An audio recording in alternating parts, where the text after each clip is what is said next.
All right. Okay, I need everybody's help. Can all of you close your eyes again, but please don't sleep.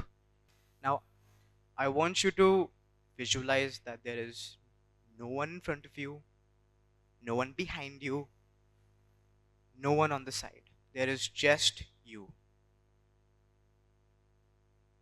Now, I want you to raise your hand if over the last week you felt insecure at least once in some moment of your life or some aspect of your life. I repeat, over the last week, if you have felt insecure at least once or you felt doubt at least once about something in your life, whether you have doubted if you're taking your goals seriously, doubted if you are letting your parents down, put your hands down and open your eyes. Now, I'm sure you're wondering, Shankul, why did we have to put our hands down and then open our eyes? Why? I also wanted to see other people's hands up. Well, folks, this is your doubt, right? But I wanted to illustrate a point by kind of like doing this activity apart from borrowing Vani ma'am's engagement, which was we are all bound by similar experiences, different in context, but similar experiences, but we are also bound by doubt. We're all bound by that. There were so many hands. Okay, none of you are alone. I know you didn't see the hands or the other people's hands, but let me tell you, you're not alone. All right? Um, but yes, doubt, like any other emotion, is a human emotion. And in my line of work, we accept every emotion. We feel every emotion. We hold space for every emotion, folks. Good afternoon, everyone. My name is Shankul Varada, and I'm from Hyderabad. I live in Bangalore. I practice in Bangalore, so it's really nice to be back here. It's kind of like a full circle moment. I grew up in an army family, but what does that mean? It means I was exposed to so many perspectives, so many worldviews, a lot of which I used in my practice. Now, coming to my practice, I am a psychotherapist. What does that mean? It means, or rather, it is a very beautiful yet very chaotic profession where I have the honor of working with individuals who consciously and willingly explore different parts of themselves, vulnerable parts, dark parts, happy parts, in order to grow, to heal, to learn, and to live life more fully. Make sense? All right. Um, but I'm also going to be sharing some of the things that I get to hear as a therapist, not just in my practice, but outside, because I have a life outside as well. And one of these notions, or rather misconceptions, is that just because I'm in the profession of helping others navigate these difficult emotions in their lives, somehow I'm immune to feeling these emotions myself. Strange, right? Immune to stress, immune to sadness, immune to, wait for it, doubt, right? But here's the thing about doubt. Just when we think it's gone away, it always comes back with a, hey, did you miss me? But I like to think of doubt as this huge rock or stone in your shoe. Because then, no matter how fast you run, every step feels heavy. Yeah? And, with that being said, when it comes to heaviness and feeling, well, the sensation of a rock in your shoe, well, I'm obviously not here to share shoe metaphors with you. I'm here to talk about, or rather, share my experiences as a psychotherapist, and more importantly, my relationship with doubt. My complicated, well, also chaotic, but also functional and beautiful relationship with doubt. Can't escape it, folks. As much as you think you can, as much as sometimes people say that you can, you can't. But Shankul, what do I do? What with this doubt? Well, hopefully, the end of this talk, we get there. All right. Um, and hopefully, you get to learn something, or rather, when I share what I've gone through, I hope it makes sense to you. I use the word I hope. I'm not going to share a tool. I'm not going to share a practice. I'm not going to share a 4-part doubt elimination matrix. None of that. What I'm going to do, folks, is share perspectives nestled in a story. Yeah. And for your ease, I have broken these down into 3 parts, or rather 3 chapters, because I love movies. Jumping right into chapter 1, a chapter that I like to call humility. Now, see, when I first started my career, I thought I knew everything, right? Uh, I knew all the strategies, all the theories, all the practices. I thought I was going to save the world. I thought I was going to help everybody. You want help? You want help? You want help? Don't worry. I'll come to you. I'll talk to you. You listen to me. And then you will be okay. You'll be great. But here's the thing, what I thought was goodwill was actually some good old, what do you think it was? It wasn't goodwill, right? It was arrogance. It was potent arrogance. And this is something I feel a lot of people tend to go through, especially in my field. All right. Now, folks, I would never dare to question the struggles and the trials and tribulations that come with every other profession here. I won't do that. But if like to experience doubt in one of its most heaviest or potent forms, I suggest you become a therapist. Right? Because, do you know why? Because when it comes to this line of work, oftentimes you're expected to be a certain person. Right? Oftentimes, um, you have to play different roles. You start off your day, you eat your breakfast like any other day, and you come to work, and then voila, there's someone sitting right there hoping that you make sense, right? And folks, when it comes to doubt, imagine you're mid session and doubt hits you. And then you look at this person sitting in front of you, your patient, and they look at you, and then you pause. You pause because they're expecting you to make sense of their vulnerability. You pause, and then you freeze, and then you panic. And then you wonder why you never took that UI UX job like your friend Manoj asked you to. Right? But folks, when it comes to doubt, or rather when it comes to this experience of doubt, it's really important to tell yourself that it is going to happen to you, no matter what profession you're in. And this is what I learned when doubt hits me. Or rather, this is what voice I give doubt when I experience it. Number one, you have no clue what you're doing, which is okay. It's fine. Because then you get to go back to the drawing board and work. And there's no replacement for putting in the work, folks. Let's be honest about that. If anything from our speakers all day, we can extrapolate the data. There is no replacement for actually putting in the work. Yeah. Number two, you do know what you're doing, but you have to accept the fact that progress is not going to be a straight line, especially in therapy. Especially in therapy. And third one is more of a realization that your skills are not the end goal. If anything, your skills are a vehicle that take you to different places, even if you don't know where and what those places are. Folks, I had 3 main takeaways from this chapter of my life. Number one, assess your skills. See how good you are at things. If you're not good, get better. Get better. Stop finding excuses. Get better. Find help. Second, test your skills. How good are you now? What is your benchmark? Step 3, and I feel we don't do this as much as we should. Trust your skills. Fall back on your skills. Yeah? Chapter 2, the limitation.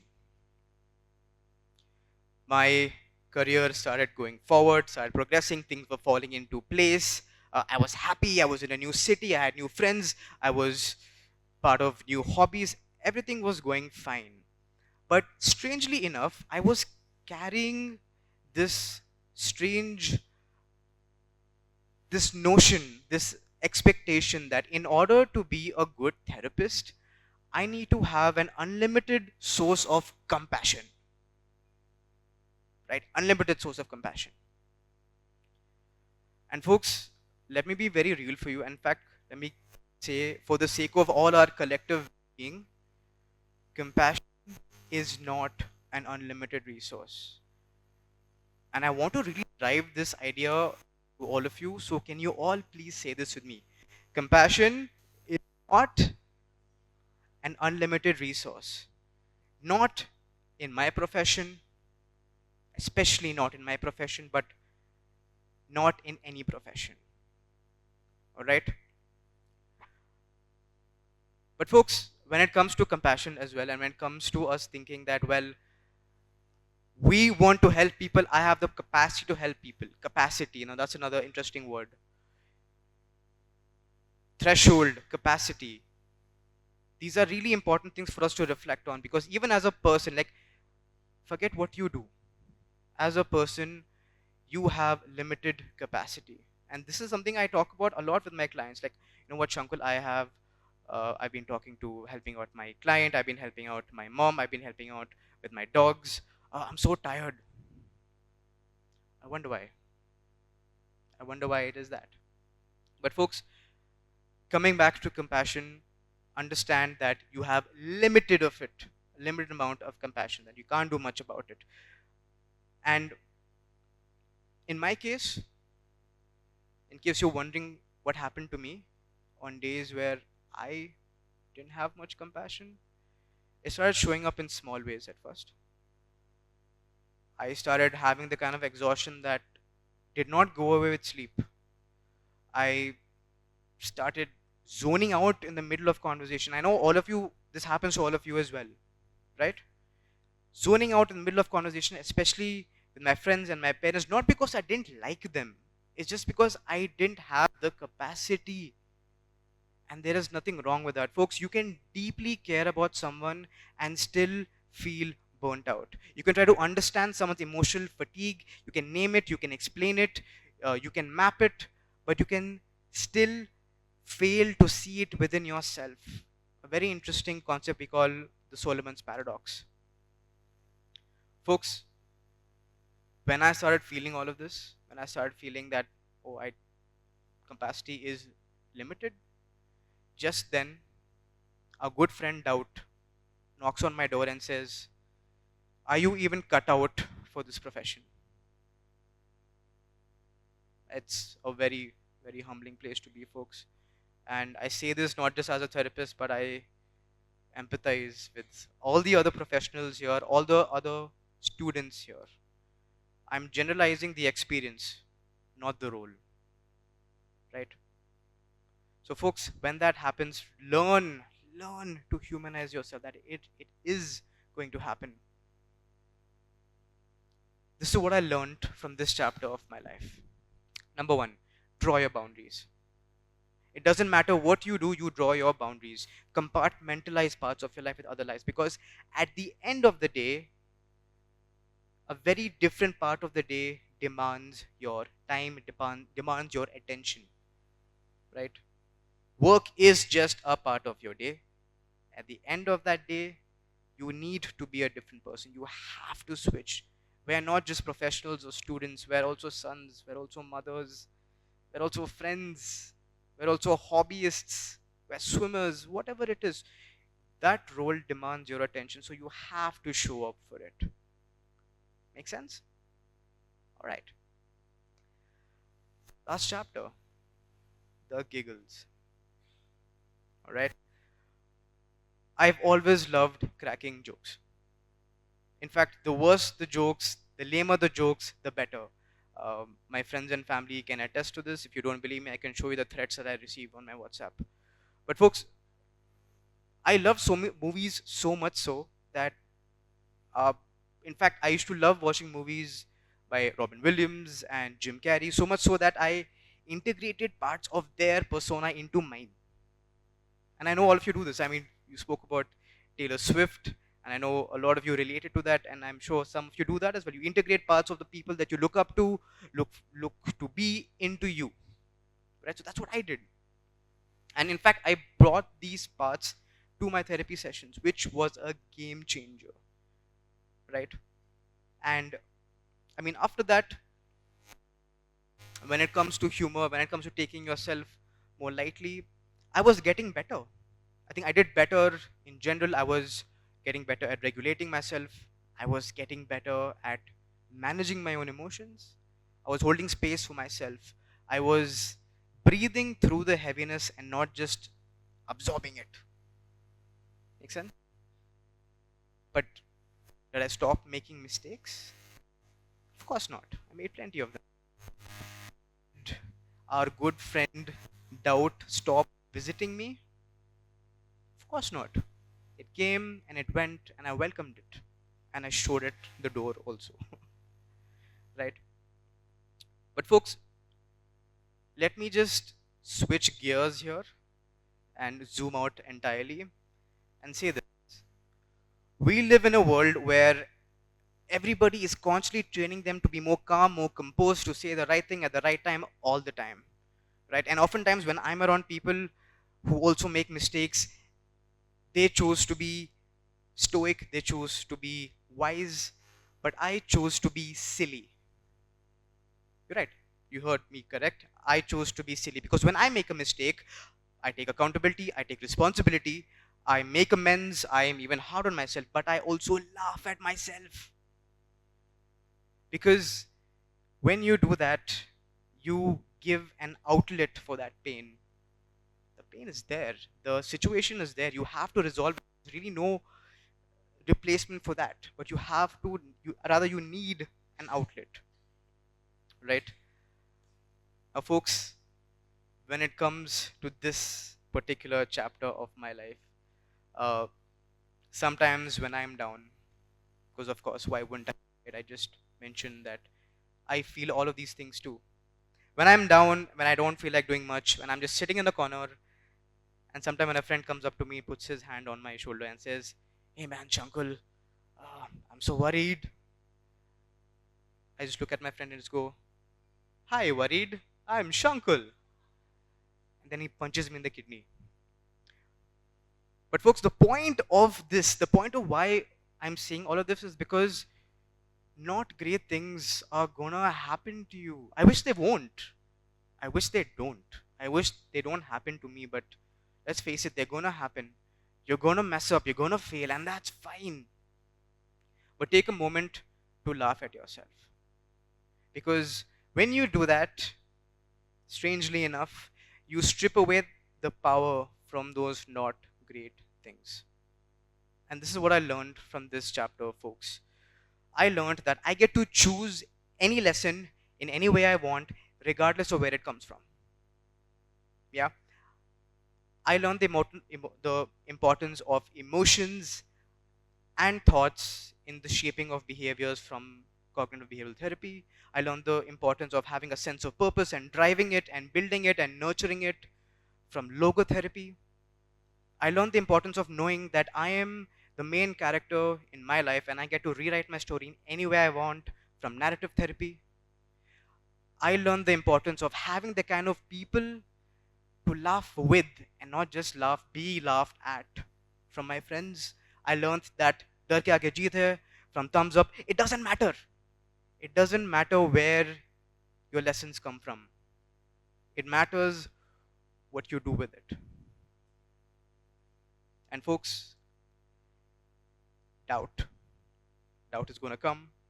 And it's really important first to trust yourself, because only if you trust yourself, you'll be able to believe in yourself. And then the things start happening. I don't think I would have been a psychotherapist if I didn't trust myself first. I don't think I would have gone to be on the radio and address an entire country and their concerns if I didn't trust myself first. I don't think I would have had my own Radio Mirchi segment if I didn't trust myself first. I don't think I would had or rather have the honor of doing these talks all over and speaking to the youth if I didn't trust myself first. Trusting yourself in the presence of belief, folks, that's my overall takeaway from all three chapters of my life. All right, but folks, before before I end, when doubt comes knocking on all your doors, it is going to come knocking, believe me. Instead of looking through the peephole of your door and hoping that it goes away, allow it in. Let it in, sit with it, understand it. What is it trying to say? And you will realize that doubt is not the villain, but a misunderstood protector. Yeah? Folks, my name is Shankul Varda. I'm a psychotherapist, and I've been saying this line as a joke for so many years, but now I finally get to say thank you for attending my TED Talk.